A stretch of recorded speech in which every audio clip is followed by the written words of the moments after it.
being offered in the tradition of Dana, which is the freely given teachings of the Buddha, and that Dana is alive in all of us as we practice insight dialogue together, since, as Gregory has said many times, we can't do this alone.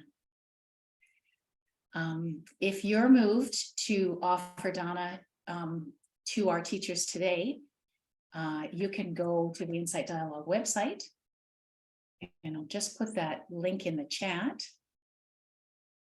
There it is. And you can select from the drop-down menu, select Rosie Dores' name and offer that way. Brent is not yet on that list. So Rosie has agreed to receive Dana for the pair of them. If you would choose to do something else, give your time to the Insight Dialogue community, of course, that would be completely welcome too. And there's a spot on the website for you to make an inquiry about volunteering. So thank you very much for your generosity to be here and practice with your whole heart and mind. Thank you. Yeah, so now I'd like to just briefly introduce Rosie and Brent. Rosie makes her home in Sussex, which is near the sea in the UK. Rosie brings 30 years of practice to what she shares with us today. 16 of those years include Insight Dialogue, which has led her to become one of our beloved Insight Dialogue retreat teachers. And Rosie, I'm sure I now speak for many of us in this community. Thank you for the unwavering integrity, clarity, and fearlessness that you bring to what you teach. So thanks for saying yes to guiding us today. And Brent makes his home in Montreal, Canada. This is what Brent said I could say. He said I could say he offers Insight Dialogue in different spaces, online, in person, retreats, and shorter bouts. His main work is in the field of relational healing. And yes, Brent, please get yourself organized and get a bio on the website, and we could help you make that happen. So just let us know. And I personally just want to say, Brent, that you juggle many places of deep service in the world and in your community. And we're deeply grateful that you landed here in the Insight Dialogue community and made this one of the homes that you serve. So thank you as well for saying yes today. And now Rosie and Brent, please, with a deep bow for your generosity.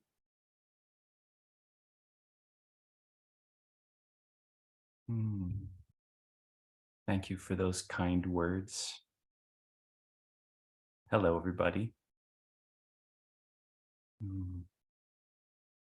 So Rosie and I would like to welcome you. It's probably the tradition may go to come together in silence before we say much more about how we'll share the time that we're going to share together. So maybe just noticing that invitation and what you might do with that invitation.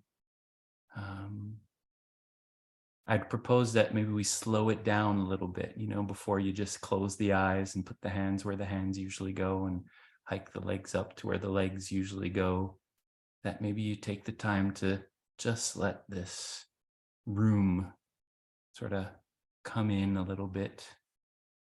Let yourself look around. If you have the luxury of a window where there's still some light, then maybe let that sort of just be known.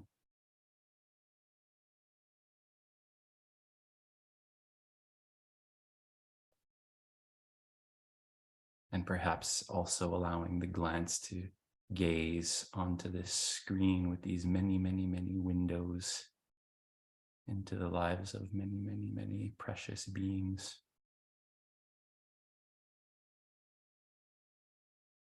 So knowing that we're here together, even if we're alone in our room.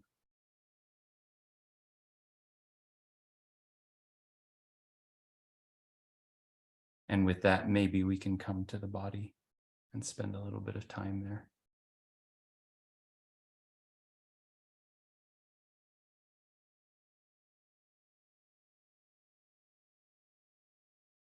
So knowing that there's a body sitting here.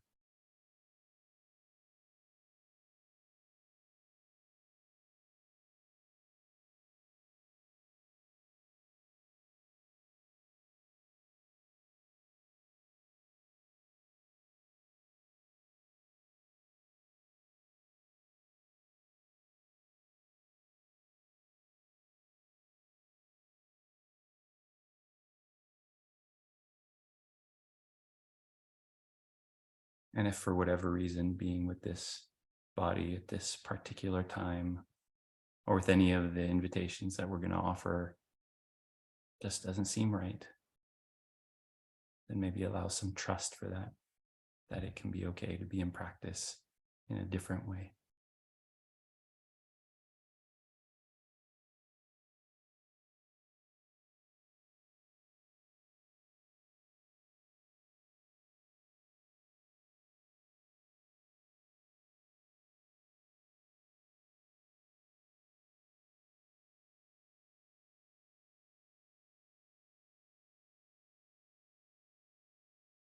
And if this body can be known,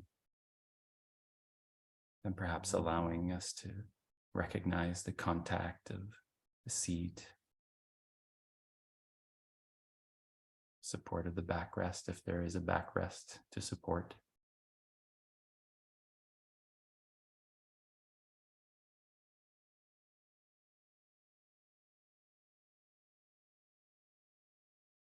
Pressure of the floor up against the feet.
Perhaps allowing ourselves to know this transition through the body.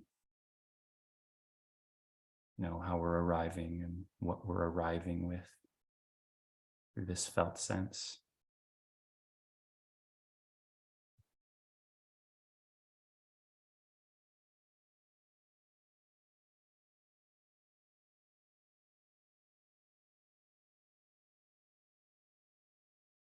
Allowing some space for all these little things that we might not want to be here. We soften around that.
Pausing again and again.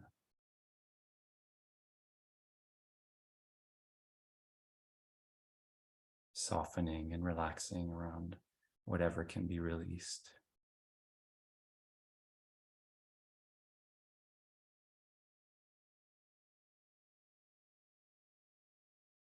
Sharing a few minutes of silence here.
And perhaps here, even if the eyes are closed and will remain closed, you can intentionally allow this awareness to move to the external or include the external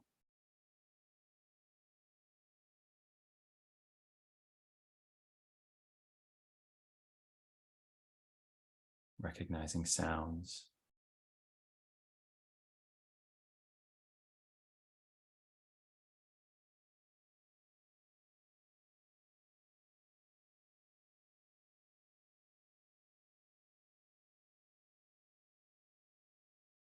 Recognizing that you're in a room.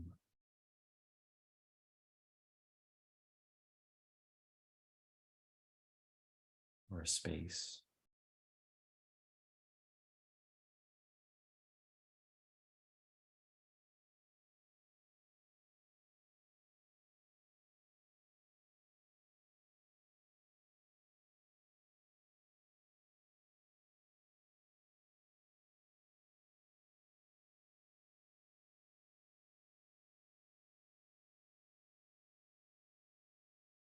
Recognizing that there are 33 other people that you're practicing with this very moment.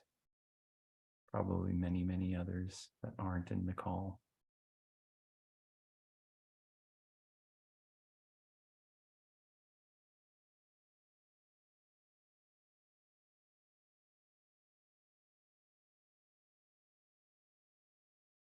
Just allowing yourself to know what that does.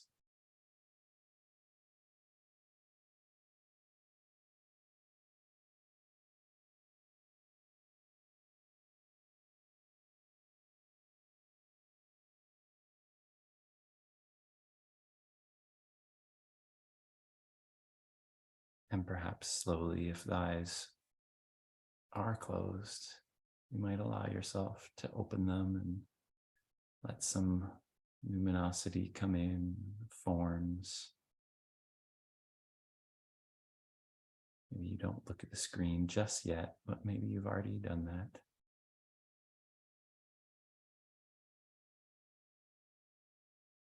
Maybe eventually you come to allow the gaze to fall onto these 33 or 34 windows. And really allowing ourselves to take the time to notice each being here.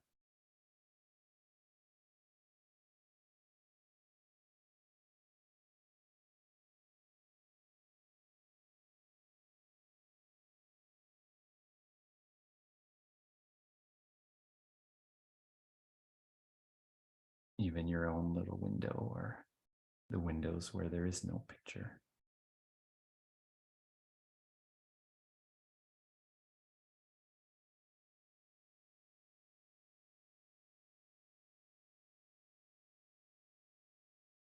And so this is the way we're practicing now.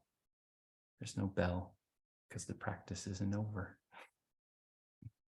It's continuing. We all know that. Pass it to you, Rosie.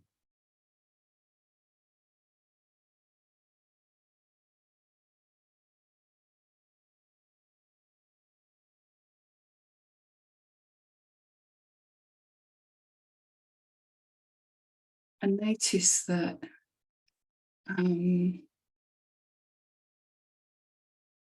this heart is really touched by us all gathering together in the spirit of friendship, of spiritual friendship.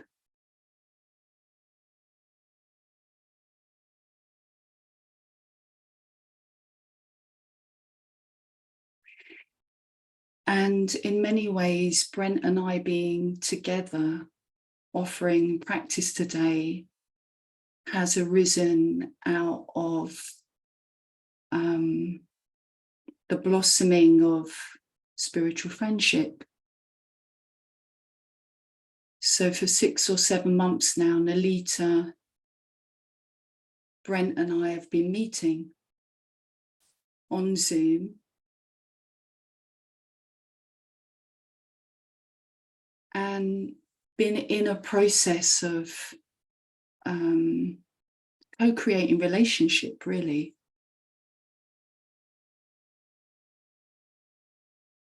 And in that process,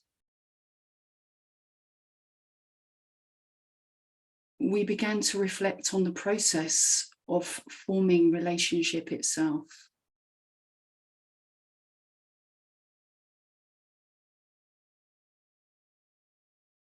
So we met as insight dialogue friends, as insight dialogue practitioners. So there was a certain culture already established around our meeting. Buddhist practitioners, students of the Dharma, and vulnerable human beings, sensitive human beings. And the questions started to arise around what was okay in the context of our friendship. So noticing the relational hungers, bhava tanha, this hunger to be seen or to be seen in a particular way.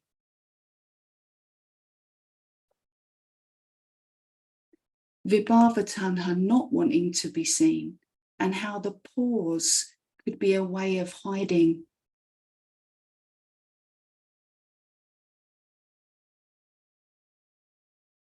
And then the karma tanha, wanting pleasure, avoiding pain, all of it arising in the context of our triad.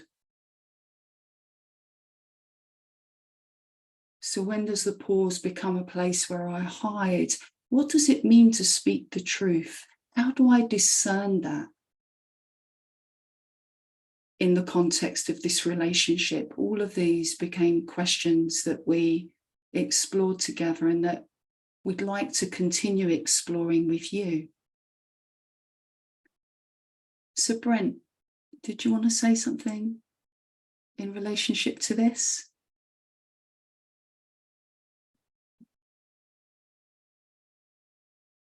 Yeah, sure.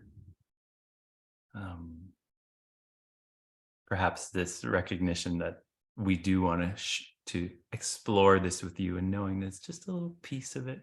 We got a little hour together to explore a little piece of that, and so many questions that have arisen over this 6 or 7 months.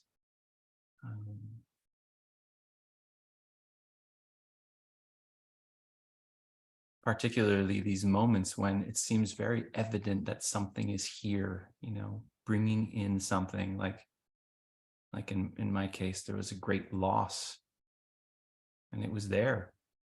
But, we were practicing insight dialogue, and what did that have to do with anything? There was sort of this sense of, oh, but I don't practice this. I don't bring this into the practice here. And so the working around that has been navigating with that has been a part of what's been very interesting. And so one of the ways that has been helpful, and this is a part of the continuing exploration, is what's mentioned in the Metta Sutta, which some of you might know. I'm sure I know many of you know, some of you might not know, and I'm not going to read it, but you can look it up, the Metta Sutta. The Anguttara Nikaya 7.35, just for anyone who wants to reference it. I won't read it, but there's this line that showed up sort of spontaneously as we were practicing together. 2 of them, really. And so in this sutta, here's the Buddha speaking about these qualities of a friend. Like this is the kind of friend that you want to cultivate. And so here seem to be some guidelines around this question about what do we allow to show up in this practice of spiritual friendship.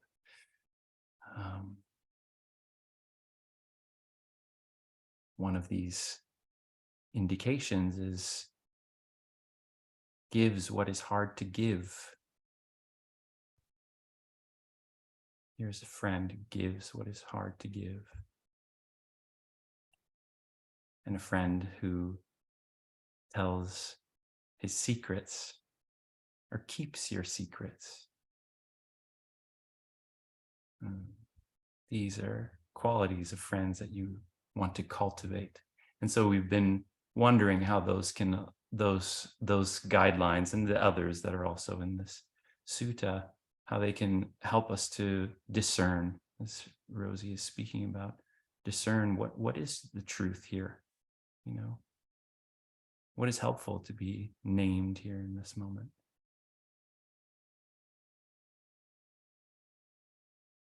Yeah, I'll pass it back to you, Rosie.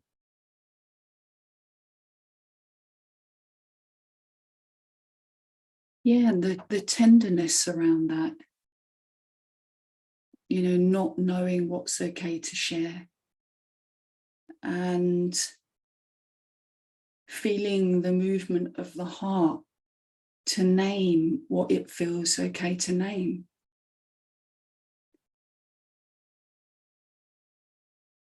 And that being a process that we engaged in together, in the way that our friendship kind of opened and bloomed, the more willing we were to share our secrets, knowing that they would be kept by the others. And we're not talking about, it wasn't necessarily the deepest, darkest secret, but it might just be, you know, a feeling of feeling blue, or feeling a bit melancholy, or whatever it might have been. But to show that, to name that, felt like a risk.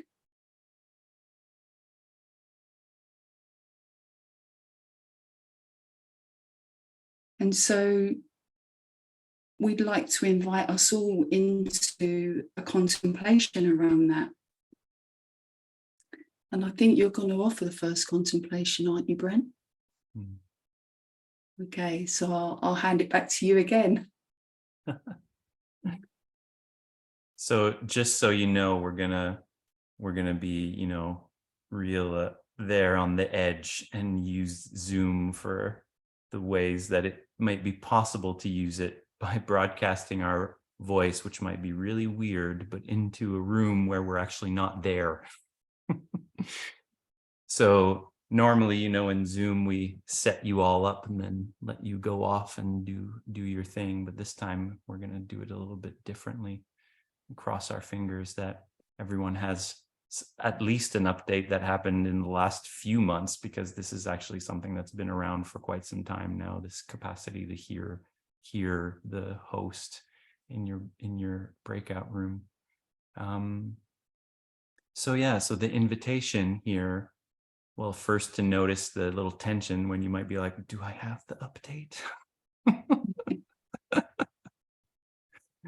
Trust that if you don't, your partner does. And so your partner will be a very, very good help, the good kind of friend to cultivate. And so as you arrive into your dyad, just arrive, right? Arrive, take a moment, you know, you might not know this person, you know, you can let yourself have a moment just to say hello. And then you'll hear a little bell, just because it's a bit less intrusive than coming right in with the voice. And then we'll offer you what this sort of next steps are to do. So I think it's Nancy who's gonna send you off into your rooms, and wishing you a wonderful practice and exploration.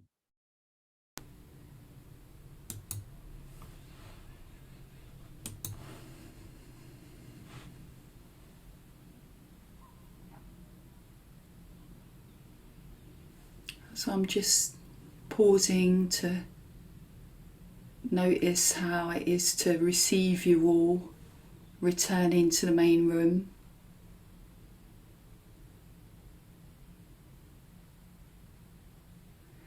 And would like to open the space between us for anything that wants to be shared. So if there's anything that feels moved to be spoken into our shared space, please feel free to unmute and bring your voice in.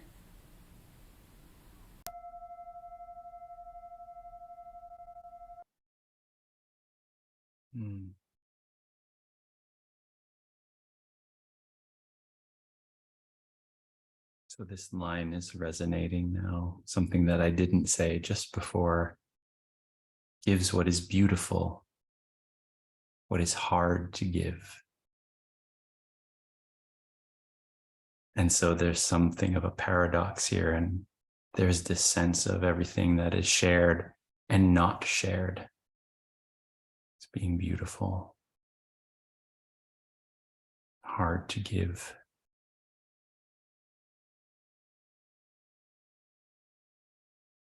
So appreciating that right here. And we just take this time to close together.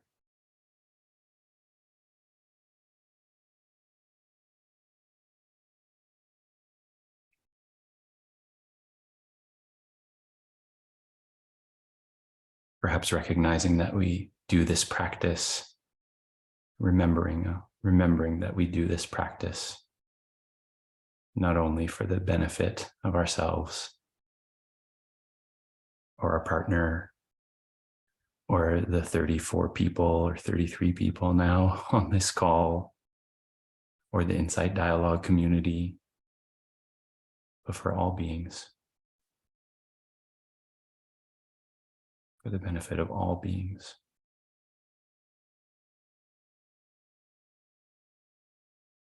Human, not sentient, or not. Allowing the benefits of this practice to ripple out in ways that we can't even know. We can't.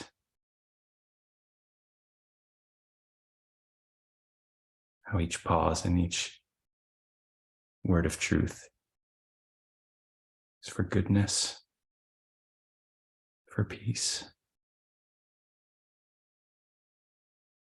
And so may there be peace. May there be peace. May there be peace.